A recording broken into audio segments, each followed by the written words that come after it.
अस्सलाम वालेकुम स्टूडेंट्स। आज हम केमिस्ट्री के टेस्ट की डिस्कशन करने जा रहे हैं। Chapter liquids, first MCQs. Which are the following force has ability to form clusters and large molecule. बच्चे फर्स्ट ऑप्शन बच्चे आयनिक बॉन्ड। तो आयनिक बॉन्ड हमें पता है कि उसमें जस्ट जो इलेक्ट्रॉन है one atom to another atom बच्चे कम्प्लीटेड ट्रांसफ़र होता है। एग्जाम्पल की बात करें NaCl। अब Na और Cl के दरमियान बच्चे बॉन्ड कौन सा होता है? आयनिक बॉन्ड होता है। लेकिन ये जो आयनिक बॉन्ड होता है ये बच्चे मॉलिक्यूल के क्लस्टर बनाने में इसका रोल नहीं होता। इस तरह इंड्यूस डाइपोल फोर्सेस की बात करें, डाइपोल इंड्यूस डाइपोल फोर्सेस की बच्चे ये भी वीक फोर्सेस होती हैं, तो इनकी वजह से मॉलिक्यूल के क्लस्टर नहीं बनते। लेकिन अगर हम हाइड्रोजन बॉन्ड की बात करें तो बच्चे हाइड्रोजन बॉन्डिंग के थ्रू जो मॉलिक्यूल हैं वो अपने क्लस्टर बना सकते हैं, लार्ज मॉलिक्यूल आपस में कनेक्ट हो सकते हैं। जैसे वाटर के एग्जाम्पल लें तो बच्चा वाटर के मॉलिक्यूल के दरमियान क्या होगी? Hydrogen bonding. तो हाइड्रोजन बॉन्डिंग के ज़रिए वो वाटर के जो मॉलिक्यूल हैं चेन बना सकते हैं, वो क्लस्टर को बना सकते हैं। तो ऑप्शन कौन सा करेक्ट होगा? Option C is correct. Next MCQs की बात करें, which of the following shows hydrogen bonding. बच्चे फर्स्ट ऑप्शन हमारे पास है इथाइल अल्कोहल। जो OH ग्रुप होता है ये फंक्शनल ग्रुप है अल्कोहल्स का, तो ये इथाइल ग्रुप है। अब बच्चे देखिए इनमें OH ग्रुप है तो ऑक्सीजन पे इलेक्ट्रोनेगेटिविटी ज़्यादा होगी, तो partial negative hydrogen, partial positive. और हाइड्रोजन बॉन्डिंग के लिए यही दो रिक्वायरमेंट होती हैं कि जो हाइड्रोजन है पार्शियल पॉजिटिव हाइड्रोजन वो एक स्ट्रॉन्ग इलेक्ट्रोनेगेटिव एलिमेंट के साथ क्या होनी चाहिए? एटम के साथ क्या होनी चाहिए? अटैच होनी चाहिए। अब यहाँ पर ऑक्सीजन भी है, पार्शियल पॉजिटिव हाइड्रोजन भी है, तो मीन जो अल्कोहल जो होते हैं ये हाइड्रोजन बॉन्डिंग का फिनोमेना शो करेंगे।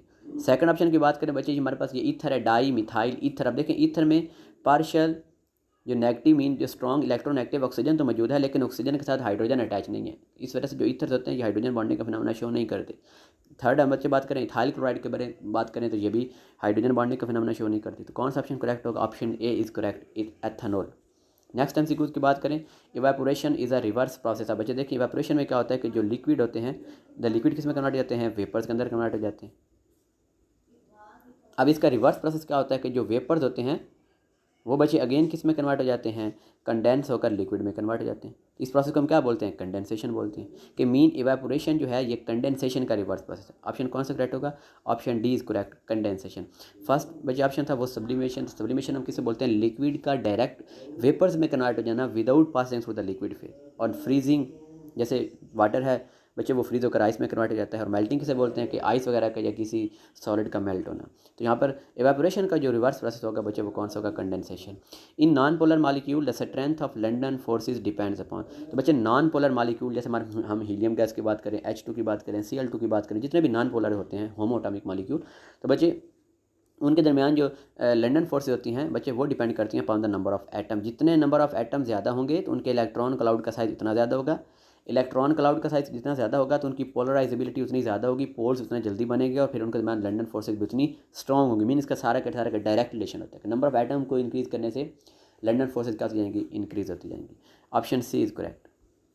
Eight which temperature water has maximum density. तो बच्चे वाटर की डेंसिटी मैक्सिमम होती है 4 डिग्री पर, लेकिन जब हम 4 डिग्री से अबव जाएंगे तब भी वाटर की डेंसिटी डिक्रीज़ होगी, और अगर 4 डिग्री से बिलो जाएंगे तब भी वाटर की डेंसिटी डिक्रीज़ होगी। जब 4 डिग्री से अबव जाएंगे टेम्परेचर इंक्रीज़ होगा, टेम्परेचर के इंक्रीज़ होने से वॉल्यूम इंक्रीज़ हो जाएगा, जिस वजह से डेंसिटी डिक्रीज़ हो जाएगी। अगर हम 4 डिग्री से बिलो आएंगे तो जो लिक्विड है बच्चे वो आइस में कन्वर्ट होना शुरू हो जाएगा।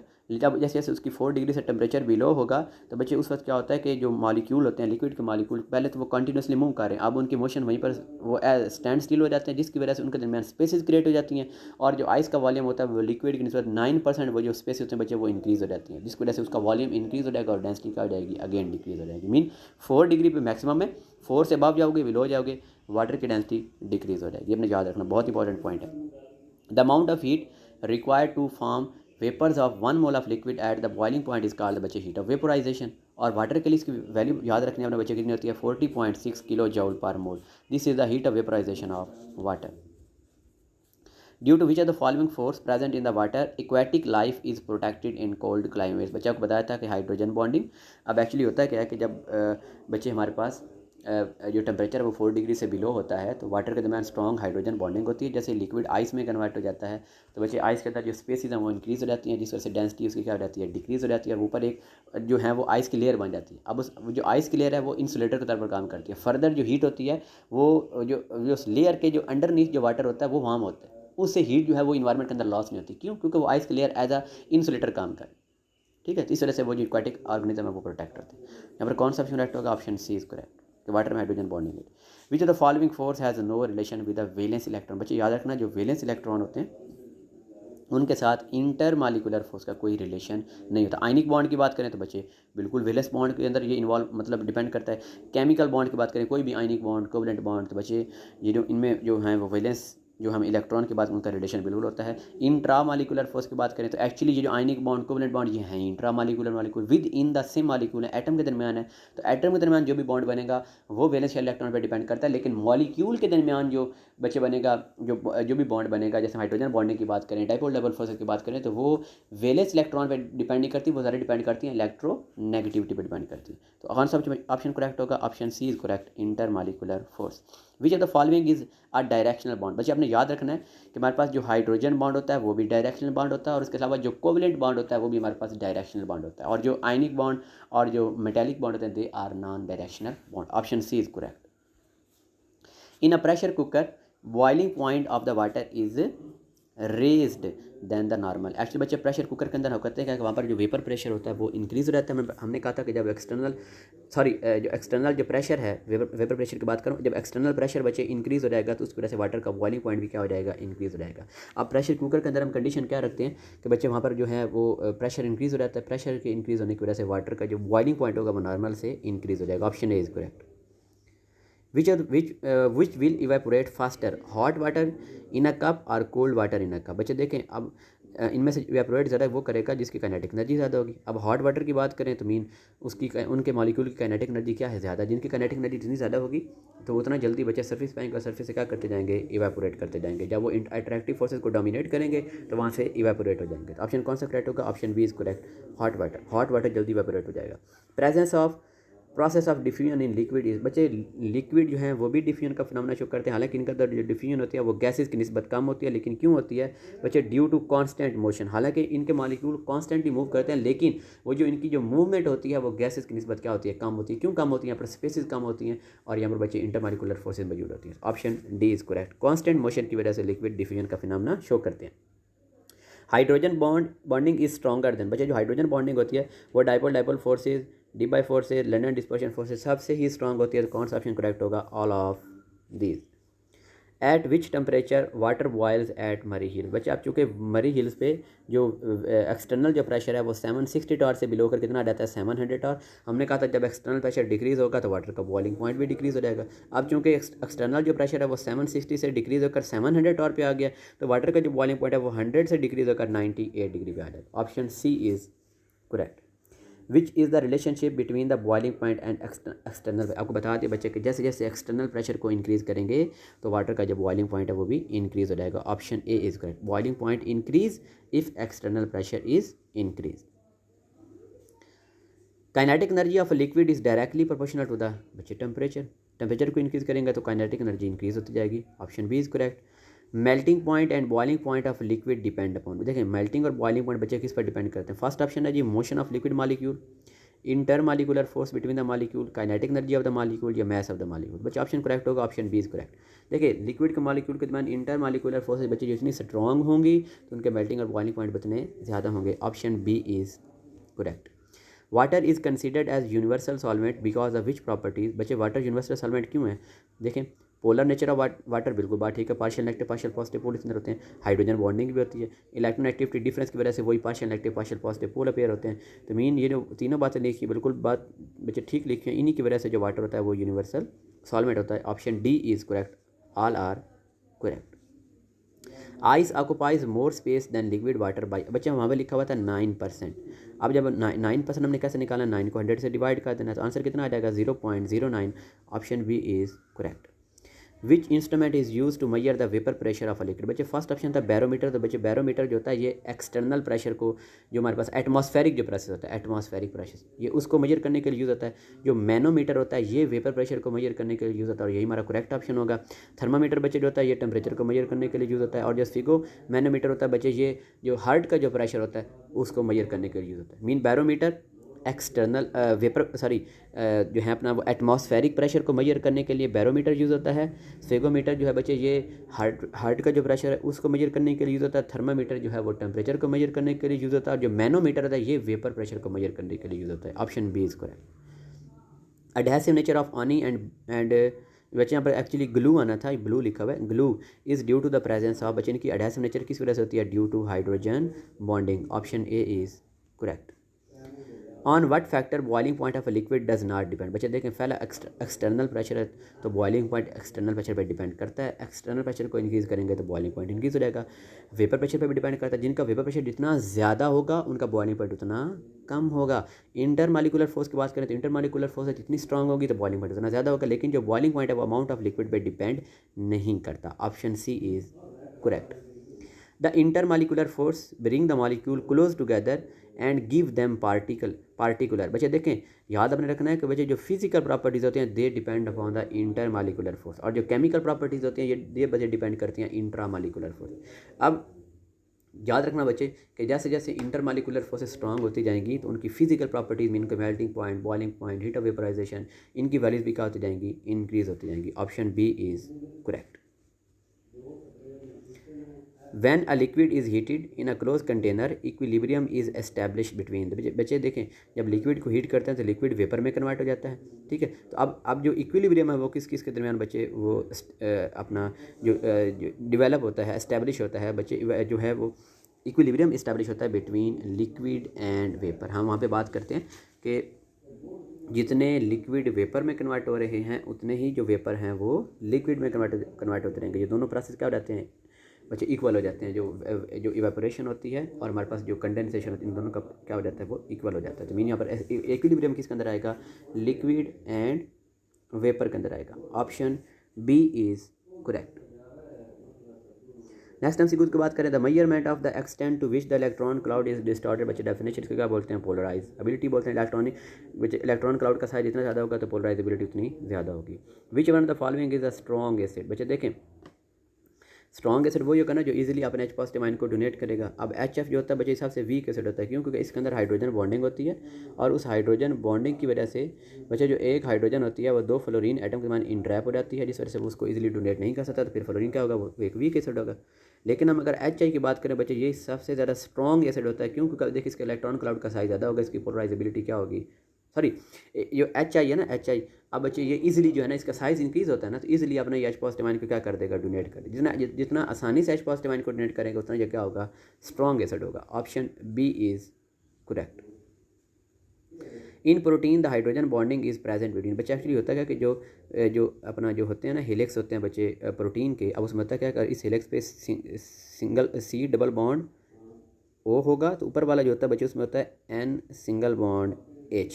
बच्चे partial positive hydrogen, partial negative oxygen, तो इन दोनों के दरमियान क्या होती है, हाइड्रोजन बॉन्डिंग होती है। मीन उसके अंदर जो NH है बच्चे वो क्या होता है, इन्वॉल्व होता है। मीन एक्चुअली जो हाइड्रोजन बॉन्डिंग होती है ना प्रोटीन के अंदर बच्चे वो होती है NH और इधर से क्या होगा C double bond O।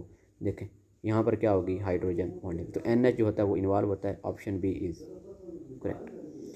The properties of the liquid crystals are intermediate between crystals and isotopic liquid. क्योंकि बच्चे जो है ना हमारे पास ये एन आइसोट्रॉपिक लिक्विड और न्यूमेटिक ये की नेम है, और यहाँ पर करेक्ट ऑप्शन होगा option C is correct. Identify the incorrect state. The simplest form of matter is gaseous state, बिल्कुल बात ठीक है। Most of the matter around us in solid state, ये भी बात ठीक है। Liquids are more common than gases and plasma, बच्चे ये बात गलत है। सॉलिड प्लाज्मा एंड गैस ये बात गलत है। And plasma is the most abundant state in the gas, ये भी बात ठीक है। बच्चे देखें लिक्विड इनसे ज़रा कॉमन है, जो लिक्विड होता है ये एक स्पेसिफिक टेम्परेचर के ऊपर एग्जिस्ट करता है। टेम्परेचर बहुत ज़्यादा चेंज करेंगे तो वो इवेपोरेट हो जाएगा या वो आइस के अंदर कन्वर्ट हो जाएगा। तो मीन जो लिक्विड होते हैं ये इतने ज़्यादा अर्थ के ऊपर अवेलेबल नहीं है, क्योंकि इनकी जो टेम्परेचर की जो रेंज होती है ना वो बहुत नैरो होती है। ऑप्शन सी ही हमारी जो है ये उन्होंने कहा था इनकरेक्ट स्टेटमेंट चूज़ करनी, और यही इनकरेक्ट है। Option C is correct. Pressure cooker is use, बच्चे प्रेशर कुकर किसके लिए यूज़ होता है, to increase the boiling point of water by increasing the external pressure, हम इसको डिस्कस कर चुके हैं। Option D is correct. All of the following factor do not effect the vapour pressure of a liquid except. बच्चे देखिए याद रखना कि जो वेपर प्रेशर होता है बच्चे वो अमाउंट ऑफ लिक्विड पे भी डिपेंड नहीं करता, वॉल्यूम ऑफ द लिक्विड पे भी डिपेंड नहीं करता, सरफेस एरिया पे भी डिपेंड नहीं करता, लेकिन size of the liquid molecule इस पर डिपेंड करता है। Option C is correct. Vapour pressure for water is 4.579 torr at 0 degree. अब देखें टेम्परेचर को हमने 0 से इंक्रीज़ करके कितना कर दिया, 110 डिग्री पे कर दिया। तो जो बच्चे जो वेपर प्रेशर है वो 4.579 से इंक्रीज़ होकर कितना हो गया है, 9.209। तो डिफरेंस कितना का आया है, 4.630। मीन जब हम टेम्परेचर को 0 डिग्री से 10 डिग्री लेके जा रहे हैं तो प्रेशर कितना इंक्रीज़ हो रहा है, 4.630। लेकिन जब हम 90 डिग्री से 100 डिग्री जाते हैं तो एक्चुअली टेम्परेचर वहाँ पे भी 10 डिग्री इंक्रीज़ हो रहा है ना। 90 डिग्री से 100 डिग्री जा रहे हैं तो टेम्परेचर तो 10 डिग्री हो, लेकिन हमने कहा था कि जैसे जैसे आगे मूव करते जाएंगे तो प्रेशर इंक्रीज़ उतना ज़्यादा होगा। मीन 90 टू 100 डिग्री बचे जब जाएंगे तो वहाँ पे जो प्रेशर का इंक्रीज़ होगा वो 4.630 टार से भी ज़्यादा होगा। Option B is correct. Which of the following has highest vapour pressure. बच्चे देखें जिसके अंदर जो इंटर मालिकुलर फोर्सेज होंगे जितनी वीक होंगी तो उसका वेपर प्रेशर सबसे ज़्यादा होगा। अब बच्चे वाटर की बात करें तो हाइड्रोजन बॉन्डिंग, ग्लिसरॉल की बात करें तो हाइड्रोजन बॉन्डिंग, ठीक है। अब मरकरी इसके अंदर भी फोर्सेज मौजूद होती हैं, attractive forces, London dispersion forces वगैरह। लेकिन आइसो जो बच्चे पेंटेन है इसके अंदर तो बिल्कुल ही जो वीक लंडन डिस्पर्शन फोर्सेज मौजूद होती हैं, तो जिसकी वजह से इसका वेपर प्रेशर क्या होगा, सबसे ज़्यादा होगा। Option D is correct. Which one is false for the evaporation. बच्चे देखें इवेपोरेशन की बात करें, फर्स्ट क्या सरफेस फिनोमेना, तो बिल्कुल बात ठीक है कि जो सरफेस बच्चे एरिया को इंक्रीज़ करते जाएंगे तो जो इवेपोरेशन है वो इंक्रीज़ होती जाएगी। एक्सोथर्मिक, तो बच्चे ये जो है वो फॉल्स स्टेटमेंट है, क्योंकि जो वेपर प्रेशर का बच्चे जो फिनोमेना होता है, वेपर प्रेशर का जो फिनोमेना होता है बच्चे वो हमारे पास होता है it is a endothermic process, क्योंकि इवेपोरेशन के अंदर बच्चे जो हीट है ना वो हमारे पास जो है वो एब्जॉर्ब होती है, वो एंडोथर्मिक प्रोसेस होता है। कॉन्टीन्यूस है बच्चे, हमें पता है कि ऑल टेम्परेचर पे कॉन्टीन्यूस रहता है। कॉज कूलिंग हमें ये पता है कि इवेपोरेशन कॉज कूलिंग, तो फॉल्स स्टेटमेंट कौन सी होगी, option be exothermic. Which one of the following has the highest volatility. बच्चे वही कि जिसमें फोर्स जितनी वीक होंगी तो उसकी वोलेटिलिटी भी उतनी ज़्यादा होगी। तो बच्चे इसमें देखें एल्कोहल में भी हाइड्रोजन बॉन्डिंग होगी, ग्लाइकोल में भी हाइड्रोजन बॉन्डिंग होगी, वाटर में भी हाइड्रोजन बॉन्डिंग होगी, लेकिन डाईथाइल ईथर इसमें हाइड्रोजन बॉन्डिंग नहीं होती, इसमें वीक फोर्सेज मौजूद होंगी तो इसकी वोलेटिलिटी सबसे ज़्यादा होगी। Option A is correct. Vapour pressure of a liquid depends upon the following. बच्चे वेपर प्रेशर किस पे डिपेंड करता है, सरफेस एरिया एंड बच्चे सरफेस एरिया पे वेपर प्रेशर डिपेंड नहीं करता, वॉल्यूम ऑफ द लिक्विड पे डिपेंड नहीं करता, ह्यूमिडिटी पे भी डिपेंड नहीं करता, लेकिन टेम्परेचर और इंटर मालिकुलर फोर्स पे डिपेंड करता है। जितना टेम्परेचर ज़्यादा होगा वेपर प्रेशर उतना ज़्यादा होगा, लेकिन जितनी इंटर मालिकुलर फोर्स स्ट्रांग होगी तो वेपर प्रेशर उतना कम होगा। At 1 atmospheric pressure a liquid 1 has boiling point less than 2। अब हमने प्रिडिक्ट करना है कि 1 का जो बॉइलिंग पॉइंट है ना वो 2 से कम है। वजह क्या, liquid 1 has high vapour pressure, बल्कि बिल्कुल ठीक है, जिसका वेपर प्रेशर जितना ज़्यादा होगा तो उसका बॉइलिंग पॉइंट उतना कम होगा। Liquid 1 has weak intermolecular force, बिल्कुल बात ठीक है, जिसमें इंटरमालिकुलर फोर्स जितनी वीक होंगी तो उसका बॉइलिंग पॉइंट उतना कम होगा। लिक्विड 1 इज़ मोर वोलेटाइल, बिल्कुल बात ठीक है, जो जितना ज़्यादा वोलेटाइल होगा तो उसका बॉइलिंग पॉइंट उतना कम होगा। मतलब ये तीनों बातें ठीक लिखी हैं। इन्हीं रीज़न की वजह से जो लिक्विड 1 है उसका बॉइलिंग पॉइंट 2 की निस्बत क्या है, कम है। तो all of the above are correct. Option D is correct. Hydrogen bonding is maximum in, बच्चे हाइड्रोजन बॉन्डिंग इनमें से किस में मैक्सिमम होगी, in water. Option D is correct. When ammonia is dissolve in water number of hydrogen bond found by the ammonia, बच्चे वो 1 हो, क्यों, क्योंकि अमोनिया की बात करें तो बच्चे नाइट्रोजन के पास लोन पेयर कितना होता है, जस्ट 1 होता है, जिस वजह से हाइड्रोजन बॉन्ड भी कितना बनेगा, 1 बनेगा। Option A is correct. The distillation of a solution under reduce pressure, उसे हम क्या बोलते हैं, वैक्यूम डिस्टिलेशन बोलते हैं। Option D is correct. इसमें बच्चे वही कि जब हम एक्सटर्नल प्रेशर को डिक्रीज़ करेंगे तो उस चीज़ का जो बॉइलिंग पॉइंट होगा वो भी क्या हो जाएगा, डिक्रीज़ हो जाएगा। इसमें हमने वैक्यूम डिस्टिलेशन के अंदर बच्चे हमने एग्जांपल की बात की थी ग्लिसरीन की। हमने कहा था ग्लिसरीन का जो बच्चे बॉइलिंग पॉइंट होता है वो हमारे पास होता है 290 डिग्री। अगर हमने ग्लिसरीन की डिस्टिलेशन करवानी है, अगर उसको हम 290 डिग्री पर हीट करेंगे उसको बॉयल करने के लिए, तो बच्चे ये 290 डिग्री से पहले ही जो ग्लिसरीन होती है बच्चे ये क्या हो जाती है, ये हमारे पास डिकम्पोज हो जाती है। तो फिर हमने कोई ना कोई ऐसा इसका बच्चे जो है वो हल निकालना है कि हम इसको है ना वो इसकी डिस्टिलेशन करवा सकें। तो उसके लिए हम टेक्निक बच्चे क्या यूज़ करेंगे, वैक्यूम डिस्टिलेशन, क्योंकि ऑलरेडी हम पढ़ चुके हैं ना कि एक्सटर्नल प्रेशर को इंक्रीज़ करेंगे तो चीज़ का बॉइलिंग पॉइंट इंक्रीज़ हो जाएगा। अगर एक्सटर्नल प्रेशर को डिक्रीज़ करेंगे तो जो बॉइलिंग पॉइंट है वो क्या हो जाएगा, वो डिक्रीज़ हो जाएगा। तो अब हम मतलब ये कि हम जो हैं जब एक्सटर्नल प्रेशर को डिक्रीज़ करेंगे तो इसका बॉइलिंग पॉइंट डिक्रीज़ हो जाएगा। तो मतलब डिक्रीज़ बॉइलिंग पॉइंट का फिर इजीली हम इसकी डिस्टिलेशन कर सकते हैं और फिर इसकी डिकम्पोजिशन भी नहीं होगी। तब देखें 760 टार प्रेशर होगा तो इसका बॉइलिंग पॉइंट कितना होगा, 290 डिग्री। अब हम प्रेशर को कम करेंगे और बच्चे अगर 760 टार को डिक्रीज़ करके 50 टार पर आ जाए, प्रेशर को कम कर दें 50 टार के ऊपर आ जाएंगे तो इसका जो बॉइलिंग पॉइंट होता है वो 290 से डिक्रीज़ होकर बच्चे आ जाता है हमारे पास 210 डिग्री पे। अब इस 210 डिग्री के ऊपर इस ग्लिसरीन की जो डिस्टिलेशन है वो आसानी से हो सकती है, क्योंकि एक्सटर्नल प्रेशर डिक्रीज़ हुआ तो इसका बॉइलिंग पॉइंट भी डिक्रीज़ हो गया। अब इस टेम्परेचर के ऊपर जो ग्लिसरीन है बच्चे इसकी डिस्टिलेशन आसानी से करवा सकते हैं। और यही हमने कहा था, क्वेश्चन हमारा यही था कि वो कौन सी टेक्निक है जो सॉरी जो सोल्यूशन की जो डिस्टिलेशन है वो जब रिड्यूस्ड प्रेशर के अंडर हम करते हैं, वो कौन सी बचे टेक्निक से हम क्या बोलते हैं, वैक्यूम डिस्टिलेशन बोलते हैं। Option D is correct. Okay students, अल्लाह हाफिज़।